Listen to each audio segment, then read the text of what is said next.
How's it going, folks? Cuppa Tea TV here. It's a very proud moment here at your Rooster Showing Festival. I'm sitting here with Peggy Seeger. I'm going to put myself a little further in front, so we're more or less the same size. Okay. Will we go again? Otherwise. Or I can sit back if you want. Let them see it. Otherwise, I feel like a little old lady when I look in that. You're far from that anyway. Yeah. So Peggy has just had a chat, kind of a keynote speaker for the festival with Niamh, and I think there was a lot of strength in that room today. How did you feel up there? Oh, well, Niamh and I had a fantastic Zoom about a week and a half ago, or 2 or 3 weeks ago, when I asked her please to read my book before we talked on stage. And I sent her the book, but it got redirected in some odd way, and I had to send her another one, so she didn't have a chance to read it much. But it's better if they read the book before they interview me, and then we can talk about what I personally would like not to get stuck on, because my life's been very long. Yeah. I'm 89 in June. Incredible. And, yeah, it is. You could congratulate me just for getting there. Yeah. Yes, well, I'm not there yet. I was born on the Battle of Bunker Hill Day. You know, don't shoot till you see the whites of their eyes. So there's a lot to talk about, and sometimes interviewers get stuck on my early years when I knew the greats, you know, the Woody Guthrie. I didn't know them. They coasted through my life before I was aware. Woody Guthrie and Leadbelly. And Aunt Molly Jackson must have visited once because she lived in Washington at the same time as we did. Alan and John Lomax, Hollywood, they were there. And then Libba Cotton and Pete Seeger, Charles Seeger, etc., etc. So people often get stuck on that. And I asked Niamh not to get stuck on it. She was quite happy with that. And we kind of decided what we would talk about. But she was wonderful at sticking to the subject. Yeah. And it was so nice that she sang, and she's such a good singer. Mm-hmm. Oh, I love that way of singing, like Patty Tunney. Yeah. You brought it out of her. Well, she had it. She had it in her. And deep down, we all want to sing. Yeah. We all want to blow our own horn, but some people feel that this isn't the place to do it.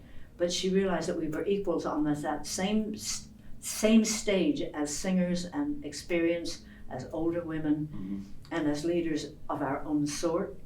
So I hope she didn't stay nervous for very long. Didn't look like it anyway from where I was sitting. Yeah. And another thing you touched on was people who say they don't sing. Mm. I'm a big believer in what you said up there, that's not the truth really. That we can all do it. A lot of people who say they don't sing, or people who say they're tone deaf, Yeah. if you ask them the question, did somebody tell you when you were 3 to stop singing because you were not singing in tune? Yeah.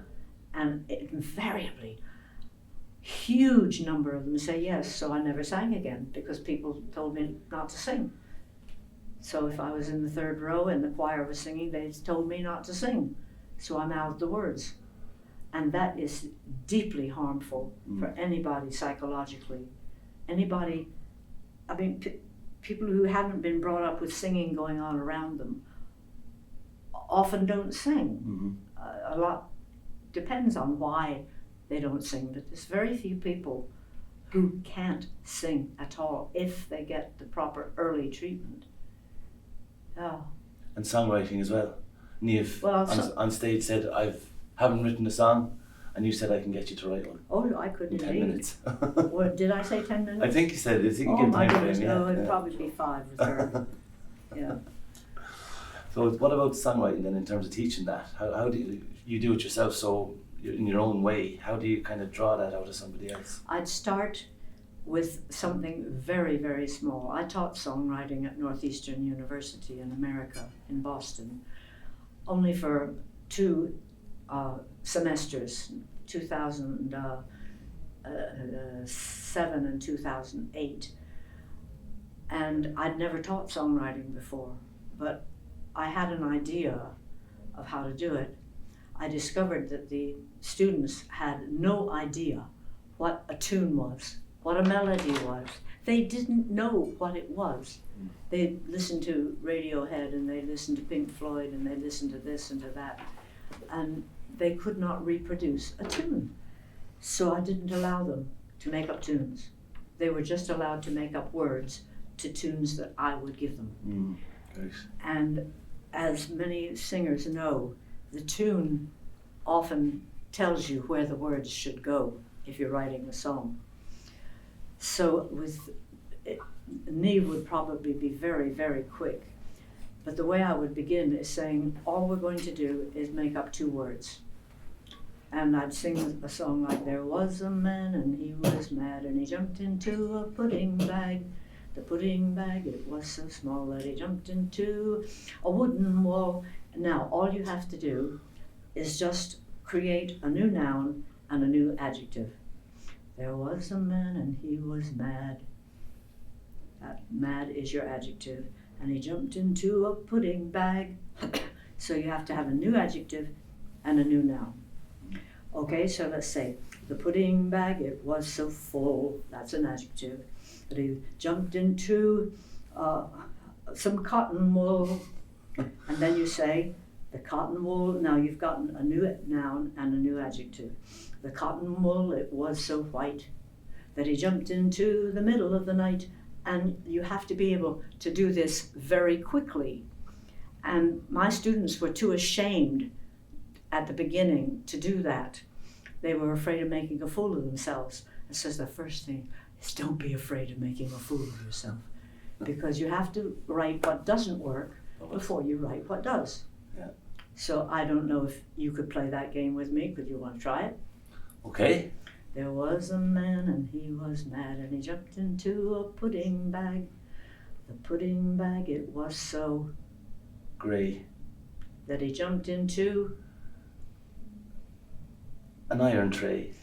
Okay, the iron tray, it was so hard that he jumped into a pack of cards.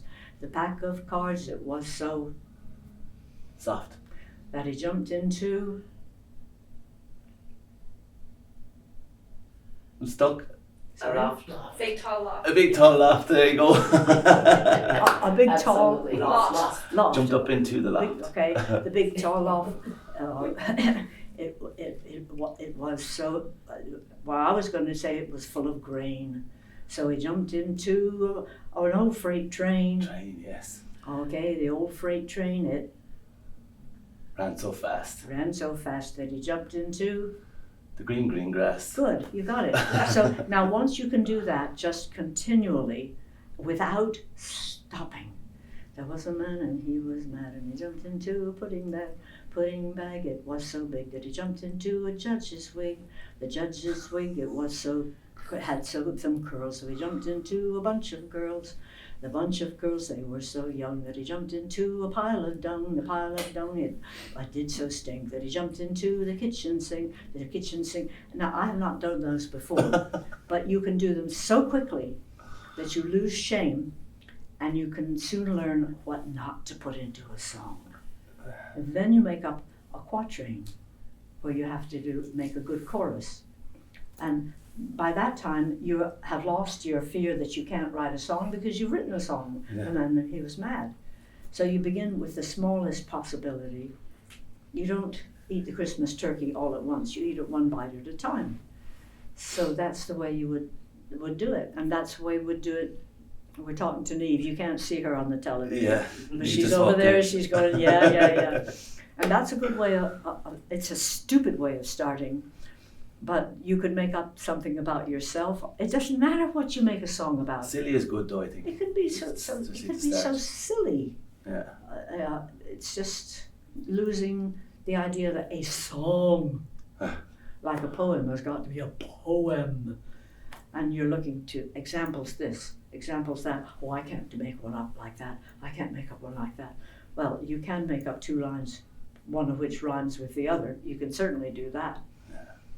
And if you can't, I probably reckon you probably need a therapist. Yeah. Will you be my therapist? Please. The last thing, because I know you need to get you going, but what you're wearing around your neck. Yes, but everybody should try and write a song. Write a song for yourself out of your own pride and your own uniqueness. Okay. Yeah, definitely. Okay. I'm going to do that tomorrow. I get home, back to Clare. And include that you're from County Clare and you lost your hair. So there you go. Thanks for noticing. And be shameless. Oh, 100%. Yeah, I will do that tomorrow. Okay. Yeah. So the last thing, what you're wearing around your neck is very poignant. You mentioned it on stage earlier today. You might tell us a little story. Well, some people think it's a bit grisly.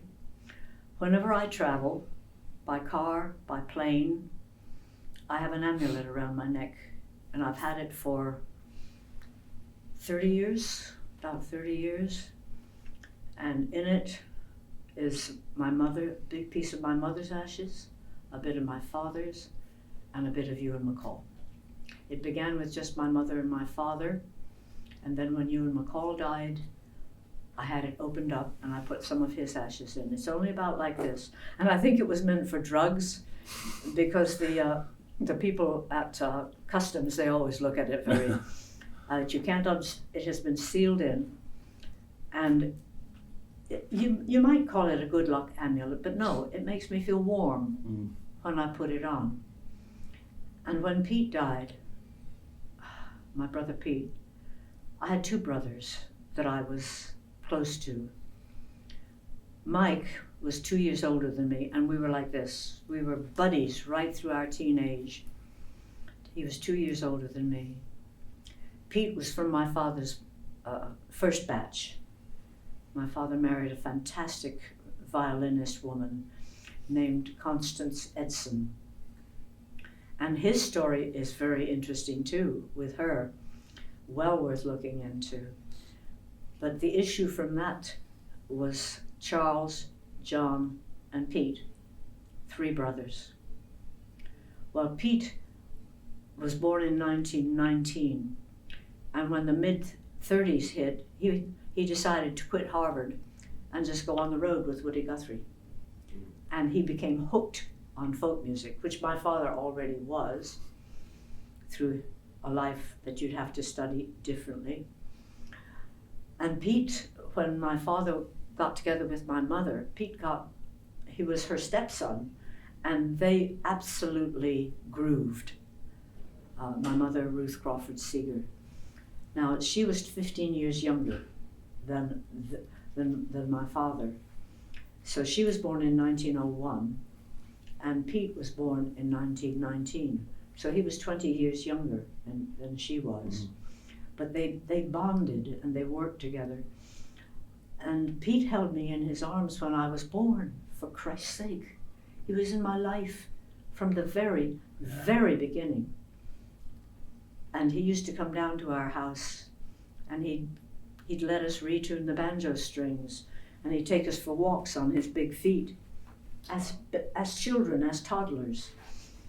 He was always in my life. And whenever one of these family members or friends die, there's a big hole. I mean, the universe is a Swiss cheese as far as I'm concerned. Holes here, there. Look. But they're holes through which I can slip when I die. I will become a hole in someone else's universe. And that's why I don't believe in God. I'm not worried about death. I'll go where all the ones who are on the other side of those holes, where they are. And even if it's nowhere, we'll all be in nowhere together. So I started wearing my mother's and my father's ashes around my neck, which Ewan McCall thought was very strange. He didn't ask to be put in there, but when he was, I got some of his ashes before we blew them all away on the top of Bleaklow Hill in England. And so that's where that one is. So I got some of Pete's ashes. Now, Pete loved to be on stage.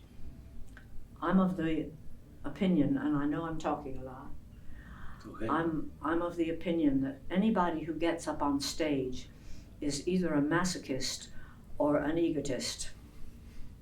Now, I think Pete and I are egotists.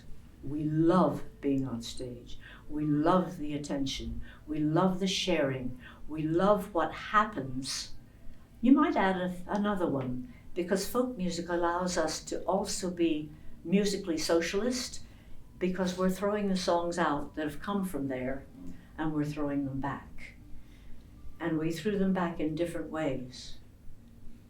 And I could never be a Pete Seeger. Part of me is kind of that way. My brother Mike sat and you came into him and you were a community in that way. But I'm a mixture of them. I can do both of them, but not possibly as completely as Pete. I can draw people in the way Mike did, but in a different way. Because that's what you do. I hate the word audience. It suggests that all you do is listen. I'm trying to work out another word for it. I never discussed this with you, Pete, I didn't. But there should be another word for it, like assembled company, the temporary community. But temporary tribe. Yeah, what do you call it? Or a temporary tribe or something like that. A tribe suggests that we're out of same control. A tribe suggests that we're primitive, but we're in no way primitive. What other would you try? Anyway, think about gathering. it. Yeah. A gathering. Tequila. A pop-up community. A which? That's a good one. Pop-up community. Wow. I like that. I love that, because it is unique every time. And sometimes people come to your concert and they haven't seen each other since the last time they came to your concert. And this happened a lot with folks. Sorry, Pete, I'm making you sick here. Yeah. And this was made by the daughter of Pete's brother, John, Kate. She's a lovely silversmith. It's very unusual. And you can't open it up. Sealed shut, yeah. And an undertaker did an illegal thing by giving me his ashes. He wasn't allowed to do that. But he did.